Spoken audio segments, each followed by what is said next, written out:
చేసిన వాళ్ళు మాత్రమే కాదు, వీళ్ళతో కుట్రలు పన్నుతూ చేయించిన వాళ్ళను కూడా, చేసిన వాళ్ళు మాత్రమే కాదు, వీళ్ళతో కుట్రలు పన్నుతూ చేయించిన వాళ్ళను కూడా, సప్త సముద్రాల అవతలున్నా కూడా, రిటైర్డ్ అయిపోయి వెళ్ళిపోయినా కూడా అందరినీ తీసుకొస్తాం.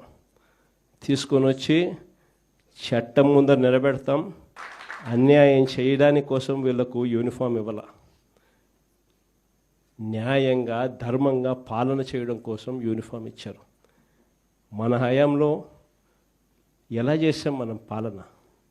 మన హయాంలో జగనన్నకు చెబుదామని ఒక నెంబర్ ఇచ్చిన, స్పందన అని చెప్పి ప్రతి వారం కలెక్టర్ల దగ్గరికి పోయి చెప్పుకునే అవకాశం ఇచ్చినాం. అందరికన్నా అత్యధికంగా చెప్పింది ఎవరు? తెలుగుదేశం వాళ్ళే. అందరికన్నా ఎక్కువ చెప్పింది తెలుగుదేశం వాళ్ళే. జగనన్నకు చెబుదామని చెప్పి ఫోన్ చేస్తే చాలు, అవతల ఎమ్మెల్యే అడ్డుకున్నా కూడా వాళ్ళకి మంచి చేసింది మన హయాంలో జరిగింది. స్పందనలో అత్యధికంగా కంప్లైంట్ చేసింది వాళ్ళు. ఎమ్మెల్యే లాంటి వాళ్ళు అడ్డుకున్నా కూడా వాళ్ళకందరికీ కూడా వాళ్ళని కాదని మంచి చేసింది మీ జగను.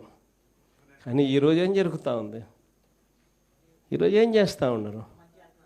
ఈరోజు నిజంగా వీళ్ళు చేస్తూ ఉన్న అన్యాయాలకు ఖచ్చితంగా వీళ్ళు వడ్డీతో సహా వీళ్ళకు అర్థమయ్యేట్టుగా జరిగితేనే